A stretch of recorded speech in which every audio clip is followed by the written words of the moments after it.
I'm Lisa, and you're with Velo Dulce, the show where we talk women, cycling, and life. Velo Dulce is from the Italian phrase La Vida Dolce, which means the good life. These are stories from women around the world on finding the good life through life on a bicycle.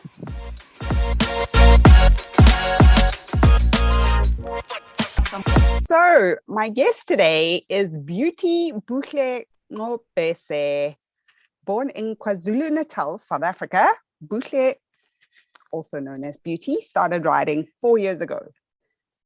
She moved to Joburg to study accounting and financial management, and she now works in the ITC space. She used to be the deputy chairperson of the Proud Beginners Cycling Club and recently finished the grueling epic race. Honestly, for those of you who don't cycle, I cannot overestimate this race in terms of its ability to destroy you. I mean, I don't know how mere humans finish that race. So I look forward to chatting about that. You should also know that Beauty has a cute puppy, Sam, and you can find her on Instagram, Buhle_best. I will share the link in the comments. So we met through a mutual friend, Mark, who is a mountain bike skills coach. And I'm really, really thrilled to introduce you to Beauty today. Thanks for joining me. Hi, Lisa. Thank you for the invite. Thanks. So, I mean, listen, I watched you at Epic. I started following you on Strava. I don't actually know how I even found you on Strava, but I saw you at Epic and I was like, honestly, I was blown away. I mean, people who don't cycle, I cycle, okay? I cycle road and mountain bike. I don't think I could finish one day of the Epic. Oh, come on. Just give us an overview of what the Epic is. So basically, the Epic is an 8-day stage race through the Western Cape, through the tough terrain of Western Cape. Literally, it starts off with a prologue, which is a 20-kilometer time trial at the UCT, and then it moves over to the actual racing, which is depending on the route the Epic organizers choose. So you have to ride it in teams of 2, and it's literally managing yourselves through each stage to make sure you meet cutoff. Wow. And in terms of difficulty, like, you know, I know you started riding 4 years ago, but how would you rate the difficulty of the Epic? Honestly, it's the toughest race I've ever had to do. If I had to rate it from a scale from 1 to 10, it's 100. Oh, wow. Okay, thank you. So off the charts. Sure. Now, you started riding only 4 years ago, which is actually pretty short to have completed your first Epic. Like, how did that start? The riding. Yeah. So it started as I came across a flyer on Instagram for an inner city single speed ride. So I was quite keen because I'm quite an adventurous person. I've always wanted to explore Joburg better or more, but I couldn't quite find the means to. And then when this flyer came around, I was like, sure, I'm gonna sign up and go to the ride. And for me, it was the best thing I've ever done because I actually got to see Joburg in a different light, meet fellow cyclists, and then it ignited my love for cycling. But prior to cycling, I've always been athletic. I've from primary high school, even through varsity. I think it really helped having a good. I've been active in sports, whether it's athletics, hockey. So I think it also helped in building up the endurance for preparing Epic. Mm. Yeah. And now you and your partner finished 10th in the women this year, which is really, it's, you can't underestimate the achievement in that. How, like, and as you mentioned, Epic is a team, it's a team event.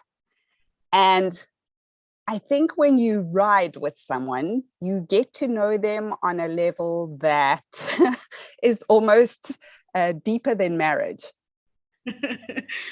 And so, tell me about the partnership. How did you guys work together? Because you go through tough times in Epic.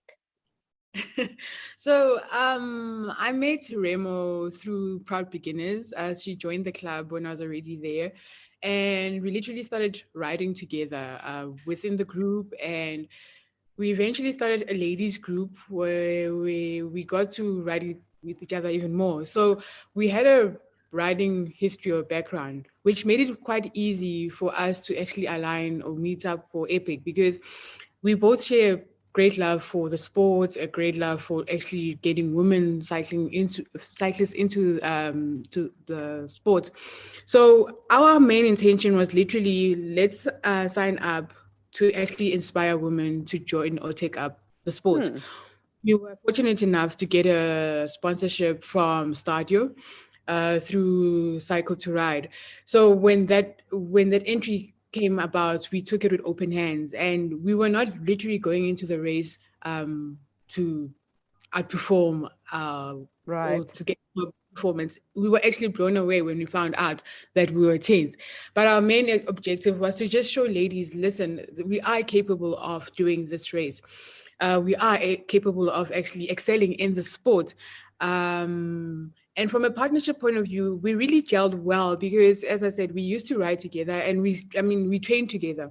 So our main strategy going into the race was literally to work off each other's strengths. So that was actually what really got us through the race. Not focusing on what we lacked, but helping each other to get through the stage.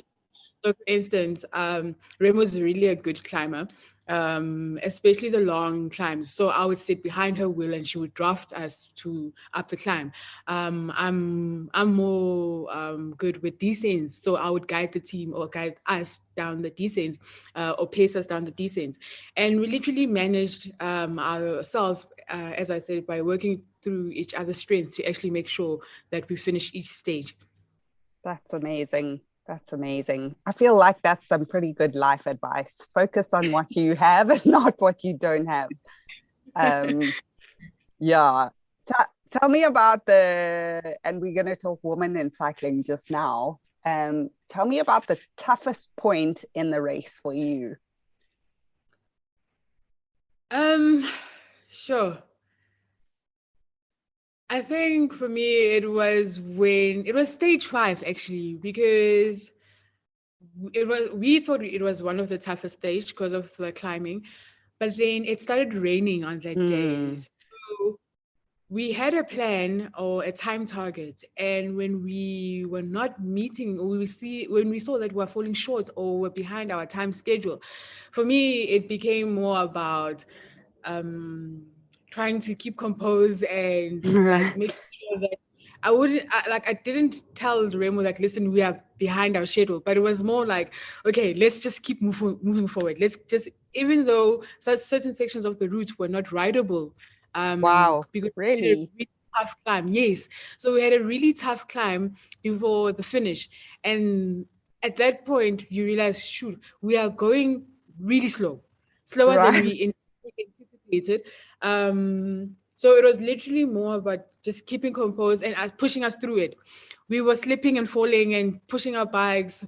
Eventually, we made it through the climb and then started descending. And it wasn't easy as well because our bikes were full of mud. And I was saying we're slipping and confidence really wasn't there. But eventually we pushed through and we made it 20 minutes before cutoff. Wow. And I think there was a video of that day. We were so emotional. We just started sobbing at the end because we couldn't believe it. Like, we made it, although we were like hours behind our target. Wow. Wow. Stage 5 was the toughest for me. That's incredible. There's something to be said for like pulling through those tough times. And I know what you mean. I once went to Sabi. I forgot what the race is called. It's the cross country race, and it was raining, and it was so slippery, like your wheels couldn't actually turn. You would just ride and just slip. So I can only imagine what you guys were going through. Yeah. And the best part of the race, was it the finish? For me, honestly, was literally every day of the race when we'd cross the finish line. Sure. I can't actually put words to the feeling that you get when you see the race village or when you cross that finish line. It's a great sense of accomplishment, but it's I can't even put words to it. Considering that we finished together. Right. There were points where we would have mechanicals. There were points where we did feel like, sure, this is tough. But the fact that we pushed through and would see the finish line every day, for me, that was honestly the best moments for me throughout the race. That's amazing. That's amazing. And have you recovered? I mean, the race only finished, what, 10 days ago? Yeah, I've recovered. So I think I took like 4 days off, and then I just gradually started riding. So I also train little kids from cycle to ride. So I started riding with them, and then yeah, I'm back on the bike now. I'm actually preparing for Wine to Wales, which is coming up this weekend. Amazing. Actually Friday. Yeah. Amazing. So let me get this straight. So you're promoting women in cycling, you train little kids in cycling, you have a full-time job, and you're preparing for Wine to Wales. Yes, exactly. Yes, wow, did I miss something? Is there something else in there? No, that's just it. Wow. Honestly, I love the sports. And I don't think, for me, I just want people to actually share the same passion that I have for the sport. And any way I can try and inspire, try and help, or try and get people into the sports, I actually go for. So hence why I train the little kids for that's the best start, honestly. That's amazing. That's amazing. I can totally identify. That's why I started the podcast. I was like, literally, a bicycle will change your life. Yeah, you have to do the sport. And tell me why you're so passionate about women in cycling. So the first part is the health aspect. It keeps you healthy, keeps you fit, but also the other values you pick up in the sport. Firstly, being disciplined, just planning, because I work and there's life. For me, cycling has helped bring a sense of discipline, sense of order, sense of responsibility. And I actually think would be great to actually introduce it or help women with that, because we have busy lives. We have families, kids, and we tend to neglect ourselves. But when I took on cycling and I saw what it did for me in my life, I thought, no, it'd be great to actually introduce this for other women, to show them, listen, we are capable of having it all, if I can say that. Being a mother, being a career, chasing a career, and also being fit in sports and chasing your goals in sports. So for me, it was more introducing that aspect to the ladies. Absolutely. Absolutely. And you have a degree in accounting and financial management? Is that correct? Yes. So, I mean, yeah, if anyone proves you can have it all, it's you. Your nickname, I don't know where I read this. I could be wrong, so please just tell me. But I read somewhere that your nickname is Best. Where did that come from? So it came from my cycling, my single speed days. So what had happened was I I sort of found a little clique of single speed riders, and we started riding more and more together, exploring the inner city, exploring Soweto. And someone in the group actually dared us to do the 94.7 On a single uh, speed. on a single speed. And So can you I should, just clarify, a single speed for those listeners who don't know cycling means it doesn't have gears, which means when you go up the hill, you can't make it easier for yourself. exactly. So we actually then signed up for it, started training a bit, and then we did the 94.7 on the single speed. And then from there, the guys were like, no, you're the best. So they I love that. I it was love a that. so then it just became Buhle based. I love that. Buhle based. That is so cool. So from now on, I'm just going to call you Buhle based. Sure. Yeah. That's amazing. And now I believe you're also a skills coach, a mountain bike skills coach. Tell us about Yeah. that. So, So this is actually a beautiful story for me. So when I got invited to do my first epic through Exaro, I was introduced to Mark Fourie, who then helped me with skills. And literally, it was more in a period of 4 weeks, honestly. He built up my confidence in terms of climbing, handling switchbacks, descending, and just being comfortable of the bike positioning on the bike. So from I then did the first epic and it went well, and then I stayed with Mark. So he's been helping me with skills, and I loved what he was doing. So I asked, how do I get to be like you, and also help other beginner riders? And he then introduced me to PMBI, which is a mountain bike skills instructor course. I went on to do the course with him, and he was the facilitator or the instructor. And yes, I got certified. So I'm really excited about that because it's actually really um, sort of added on the experience of mountain biking. I'm looking at teaching from or coaching from the other side now rather than just being a rider.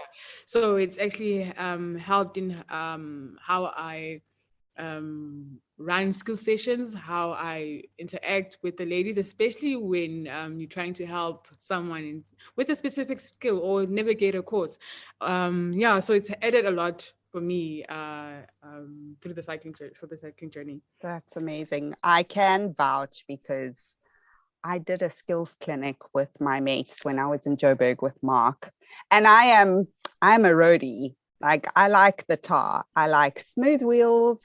I like that the wheels roll. I don't mind mountains, but they must be tarred. And so I did a course with Mark on because my best friend loves mountain bikes so much. And so I agreed with her, I will do this course with you just out of love, not out of love for the sport of mountain biking. But we went to do the course, and I have never been so scared in my life. I mean, we had to do something small, a gravel descent, and I was freaked out. And Mark stopped me and he said, "Get off your bike." And I was like, "Okay." And he took my arms and he said, "Now repeat after me. I am confident, I am strong, and I can do more than I think I can." And I was like, "I'm confident, I'm strong, and I can do more than I think I can." And that's literally when I'm going through anything tough on the bike now, I'm like, I'm confident, I'm strong, and I can do more than I think I can. So that that kind of stuck with me. So I can really relate to what you're saying. Yeah, he's the best, honestly. He breaks down what seems impossible, and you it builds up your confidence when you're able Mm, to master it. So honestly, mm. I recommend Mark. I remember I actually was chatting to Tracy Mosley last week, and she was saying fear is just a matter of practicing confidence. And I really love that. It's like, okay, it's not impossible. It's just a matter of practice. True. Yeah, that's Beautiful. amazing. So what's the vision for you? I mean, You have so much to give. You're doing so much. Like, what is it you want? What is the dream? So from a writing perspective, I would really, really love to actually pursue it further, see how far I can go with mountain biking. I also do road as well. Would love to go to world champs. So one of my idols is Ariane Luthi and Ruben de Groot, which is actually one of the greatest moments when we finished and they handed us I saw our that picture. for me, that picture is Ah, the best moment ever. So I would love to actually represent SA in the World Championships. But from a coaching perspective, I really would love to establish something similar to what Mark is doing, a good coaching clientele, just to build people into the sport, both ladies and women. So yeah, I want to hmm, write to the fullest potential, but also bring people along in terms of joining the sport. amazing. And what do people from work think about you? Like, do they think you're crazy? Have you inspired them to push their own limits? Are they a bit like, we don't want to get too close to you because we don't want to find ourselves doing this stuff? Like, what's the reaction? It's actually mixed. Some of the colleagues are like, wow, you doing like you riding a bike. Others are like, why ride when you can drive? So it's literally mixed. But I think the biggest or the one of the strangest response I get was from my mom when I started, and still now she's learned to actually accept that I cycle. But she was always like, when I was at your age, I was married, had Ah, you, and I was pregnant with your right. sister. But what are you busy doing? You busy playing. Wasting time. So now she understands times are different. She sees that I love the sports, and she's actually both my parents are very supportive about the sport. So honestly, the reaction has been mixed. Some people are like, wow, others are like, why? Right. I get Yeah. that a lot too. My mom is like, but Lisa, you have cycled more kilometers this year than we've driven in the car. Why? Yeah. But honestly, like I think until you get on a bike, Yeah. you don't truly understand how fulfilling it is. Just being out in nature. I Mm, mean, it's just it's amazing. it is amazing. I feel like every time I'm like, I can't cope with my life. Like, I go and cycle and then I come back, I'm like, life is amazing. It's amazing just how one ride kind of shifts your perspective. True, true. I can actually attest to that as well. Like, Yeah. What's your favorite kind of ride? so I enjoy riding different trails. Like, if whenever there's a ride that comes up and it's a trail I haven't ridden before, I really enjoy that because um it just gives you a different perspective. It's something that you're not used to. So it challenges you differently. And it actually you get to see how what you need to work on. Um and you get to explore. That's the Hmm. biggest part. You get to explore different terrain. So any new trails, different trails that I haven't ridden before, for me, it's yes. I'll never say no to going out on a ride. Hmm. What's your favorite trail in Joburg? Um, Now it's Wilderspread in Pretoria. Okay.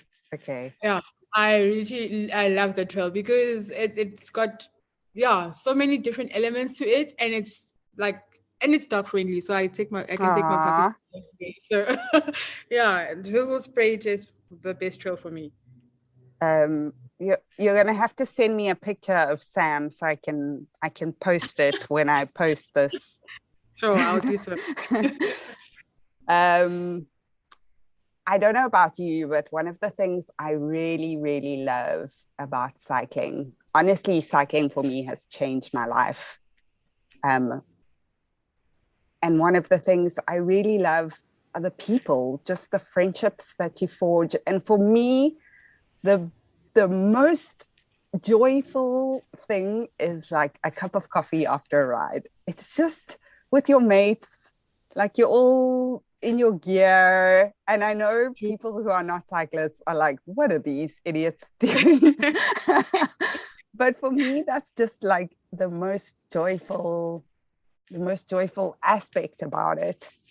I agree with you there, because it's also it's amazing when you come across like-minded people who actually love what you do. And literally, you could be out there with your mates, but you'll meet people on trail, on route, and yeah, you just mingle, and yeah, it's the most beautiful thing ever.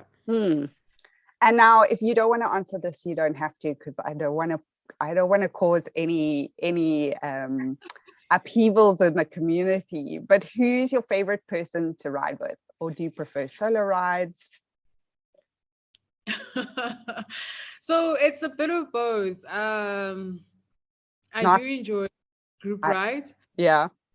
but I also go out on my own, just to manage Regroup. myself, but also just, yeah, to just enjoy the trails, or enjoy the training.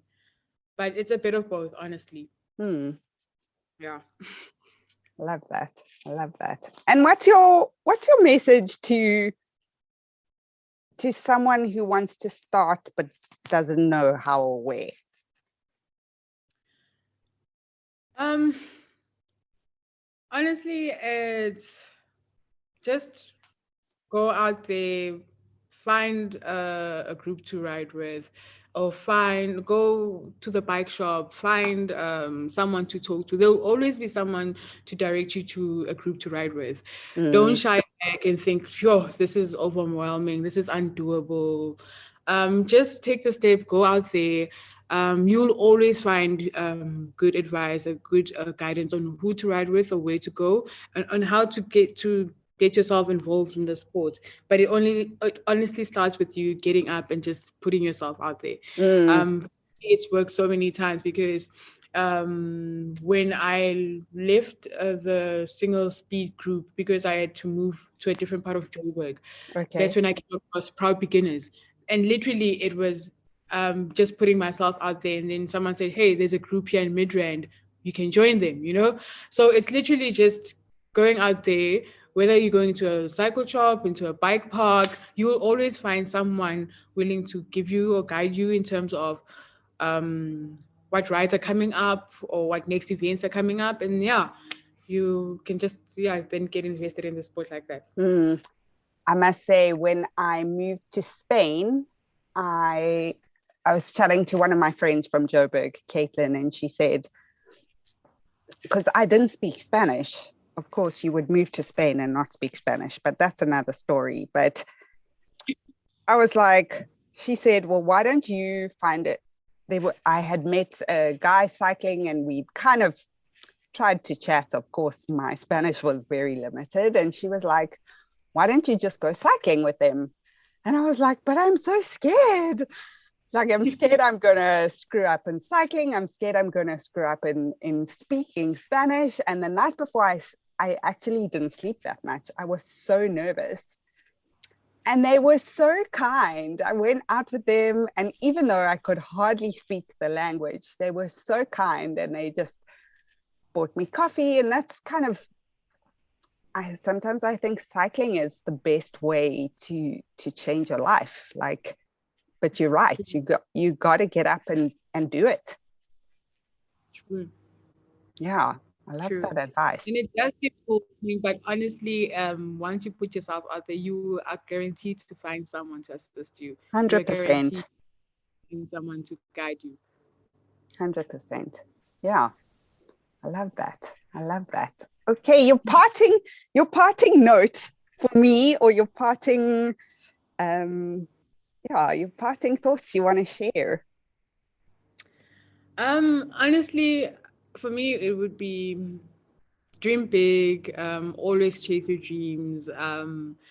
Even if it might seem like it's a strange dream, don't discount it. Go for it. With everything you have, who knows? It could be the best thing you ever do for yourself. It could be life changing. Don't hold back and just chase your dreams. Love that. Chase your dreams. Get up and go. Get up and go. Thanks, Buhle Yeah. Best. Thank you so much, Lisa. My name is Lisa, and thank you for joining me. You know what to do. Subscribe, please share with a friend. Most importantly, get on your bicycle, drag your mates, drink some coffee, and I will see you next week for another episode of Buhle.